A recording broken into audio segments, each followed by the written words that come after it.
Coucou mes petits chéris, donc on se retrouve aujourd'hui pour le petit message du 11 septembre 2020, toujours le même principe, Mic, la Schtroumpfette, vous choisissez un des deux et moi je vous donne un petit message qui vous accompagne toute la journée. Je vais prendre l'oracle du peuple végétal qui a des très très beaux messages. J'espère que tout le monde va bien, que vous avez passé une bonne semaine. Ça y est, on est vendredi, une bonne semaine avec le sourire, on avait dit cette semaine, hein. Je vais normalement vous refaire une guidance dans la journée parce que j'ai encore des messages à transmettre, que le message d'hier était relativement pas lourd, mais il fallait que ça passe et il m'a un peu fatiguée. Donc j'ai pas pu vous faire la deuxième vidéo parce que je savais que je devais le faire en deux parties parce que c'est des messages totalement différents qui vont toucher différentes personnes.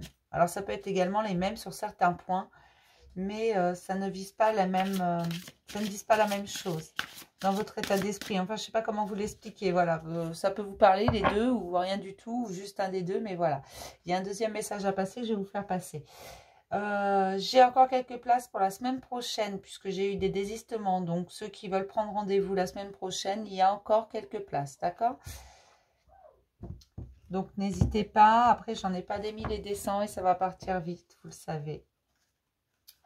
Sinon, vous allez prendre rendez-vous la semaine d'après. Hein. Ou celle d'encore après. Ou l'année prochaine, même, si vous voulez. Allez, Mic. Et puis, il n'y a pas d'obligation de rendez-vous. Hein. Même pas l'obligation d'être abonné sur cette chaîne. Je fais pour tout le monde. Allez, on commence toujours par Mic. Principe de base. J'ai l'artiste, le lilas pour les Mic. Alors, mes petits Mic. On va regarder ce que nous dit le lilas. C'est encore une carte artiste. Je crois que la dernière fois, déjà, j'avais sorti 2 cartes artistes.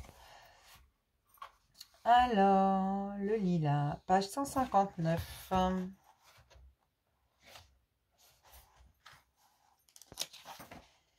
Hop.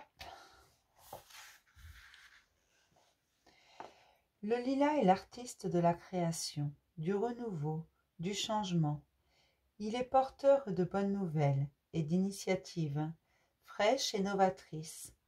Lorsqu'il vous apparaît, c'est pour vous réveiller à votre innocence et à la joie de découvrir ce qui naît, ce qui débute, cette période de la fraîcheur, de l'innocence et de la candeur, a un goût très particulier. C'est la période de l'enthousiasme, de la page blanche et de l'espace des possibles. Le lilas est un arbre humble et généreux, au tempérament altruiste. Il vous interroge sur votre rapport à l'autre. Prenez-vous plaisir à prendre soin de l'autre? Il ne s'agit ni d'un sacrifice, ni d'une contrainte. Le lilas vous demande si naturellement vous appréciez prendre soin de l'autre dans vos gestes quotidiens. Est-ce agréable pour vous de laisser passer quelqu'un avant vous, de tenir la porte? Est-ce agréable de céder votre place dans les transports à une femme enceinte, une personne âgée ou simplement à un ami qui vous dit être fatigué ou découragé? Prenez-vous plaisir à faire ce geste naturellement, non pas comme un acte héroïque, ni comme un sacrifice qui attend inconsciemment un signe de remerciement ou de reconnaissance, mais comme une attitude naturelle, maternelle ou paternelle, prendre soin de l'autre comme on prend naturellement soin de nos enfants, parce que c'est notre nature, prendre soin de l'autre comme on prend soin de notre jardin, conscient que toute graine plantée nous donnera de belles fleurs ou de bons fruits. Prendre soin de l'autre comme on prend soin de sa maison, car on se sent mieux dans une maison entretenue, comme dans une relation qu'on soigne. Le lilas nous rappelle que prendre soin de l'autre est un comportement naturel qui nous fait du bien. Prendre soin de l'autre, c'est prendre soin de soi.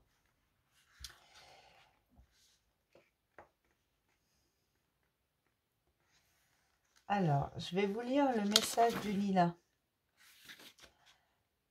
Ce qu'il vous dit. Je suis le lilas, l'artiste de l'éphémère.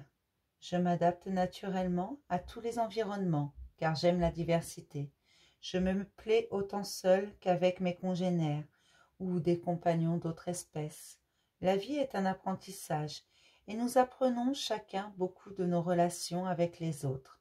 Chaque rencontre nouvelle est une opportunité de croître et de nous épanouir. Et toi, quel est ton entourage? Choisis-tu des amis parce qu'ils te ressemblent, parce qu'ils te flattent, parce qu'ils te nourrissent? Ou acceptes-tu ceux qui te dérangent? Tes amis te ressemblent-ils? Prends le temps de regarder qui t'accompagne, qui tu choisis pour t'accompagner et faire partie de ton entourage. Prends le temps de regarder ce que tu offres à chacun et ce qu'aucun t'offre. As-tu l'impression que la relation est équilibrée? As-tu l'impression d'offrir plus que tu ne reçois? Ou es-tu plein de gratitude en ayant l'impression de recevoir plus que tu ne pourras jamais offrir? Ma floraison est courte, à peine quelques semaines, pendant lesquelles je vais offrir mon parfum, si recherché, mes couleurs profondes. L'existence est courte, aussi courte que ma floraison. À quoi bon s'accrocher, vouloir retenir, mettre sous cloche, ou attacher l'autre ou ses possessions? La beauté de ma floraison est éphémère, c'est ce qui la rend précieuse. La rencontre que tu as avec chacun est unique. Chacune des relations que tu vis est unique et mérite une attention particulière. Chaque fois que tu prendras soin de la relation, tu rendras la vie plus belle. C'est un très joli message qui vous parle de, voilà, de qui tu t'entoures, pourquoi tu choisis les gens qui t'entourent. Est-ce que c'est des gens qui te dérangent? Est-ce que c'est des gens qui te flattent? Est-ce que c'est des gens avec qui tu t'entends bien? La vie est courte, hein. Profitez-en mes chéris, c'est important. C'est ce que vous dit le lilas. Sa floraison, elle n'est pas très longue, mais il en profite. Et il offre au monde ce qu'il a de meilleur, sa couleur, son odeur. C'est important. Offrez au monde ce que vous avez de meilleur. Et prenez soin de vous. Vraiment, n'essayez pas de retenir ce qui doit partir. N'essayez pas d'attirer à vous ce qui n'est pas censé venir. Et surtout, prenez soin de vous. C'est important. Mes petites schtroumpfettes. Artistes, on a le coquelicot. Bah là, j'ai sorti 2 artistes encore. C'est fou ça. Elles sont mélangées pourtant mes cartes. Hein. Ah si, je vous assure, elles sont mélangées. Ouais. Le coquelicot 166.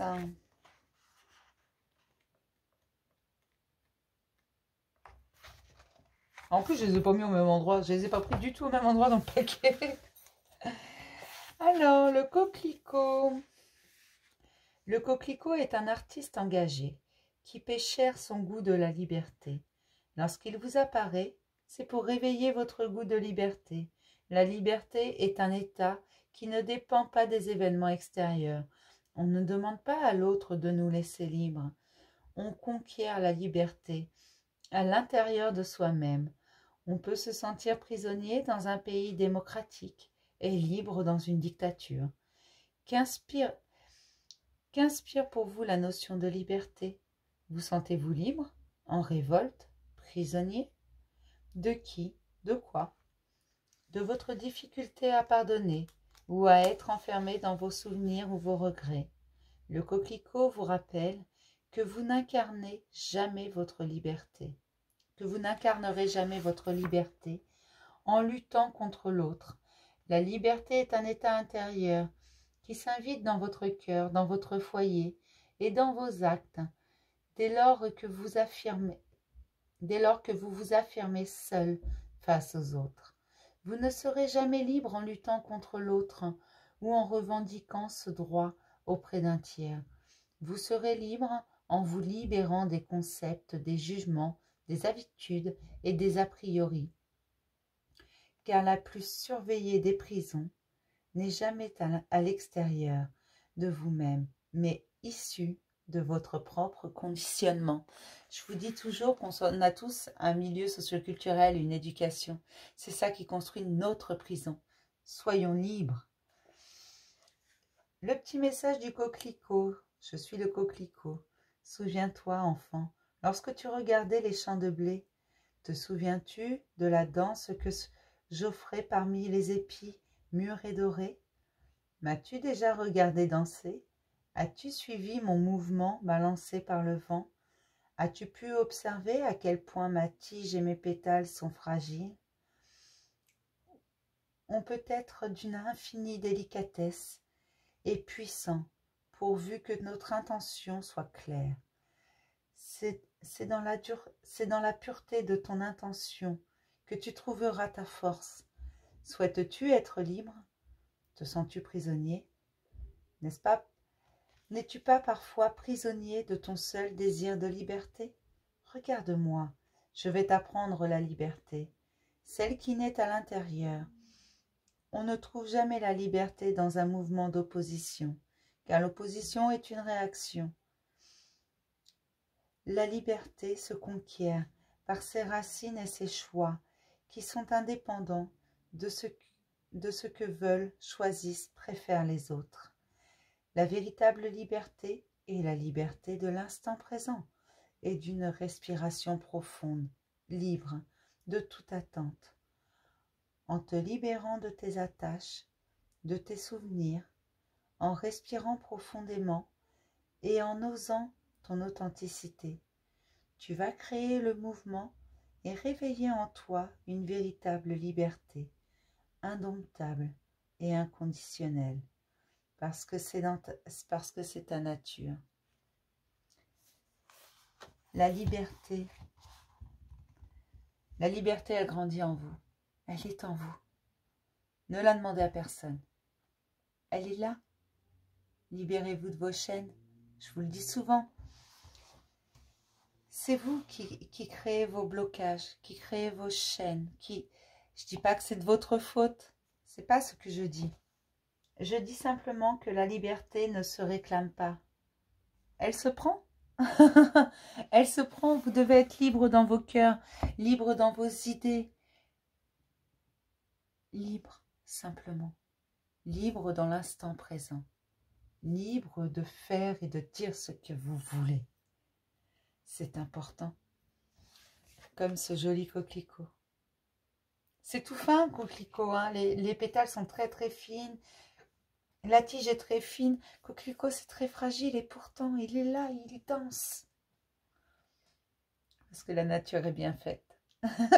Il est fragile, mais c'est une illusion. Sa liberté, il l'a pris lui-même. Je suis désolée.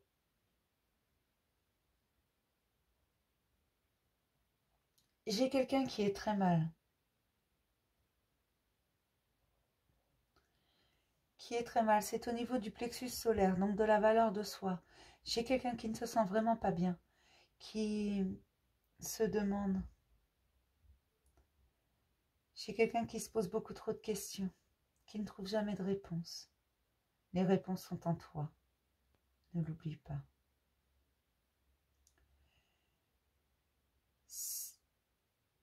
C'est quelqu'un qui ne sait plus qui il est. Alors je ne sais pas si c'est un homme ou une femme, peut-être plusieurs, qui ne sait plus qui il est, ce qu'il doit faire. Pourquoi? Pourquoi ça arrive à lui ou à elle? Je ne sais pas. Je ne sais pas si c'est un homme ou une femme. J'ai vraiment quelqu'un qui est vraiment pas bien, qui a la valeur de lui-même. Quelqu'un qui est vraiment... Alors si cette personne se reconnaît, envoie-moi un message s'il te plaît. Envoie-moi un message, qu'on discute s'il te plaît. Ça va pas, on va en parler. D'accord? J'espère que cette vidéo aura été vue jusqu'au bout. Je suis désolée, ça m'a pris d'un coup. Je vais regarder ça tout à l'heure dans mes guidances générales. Je vais vous faire une vidéo, je regarderai ça.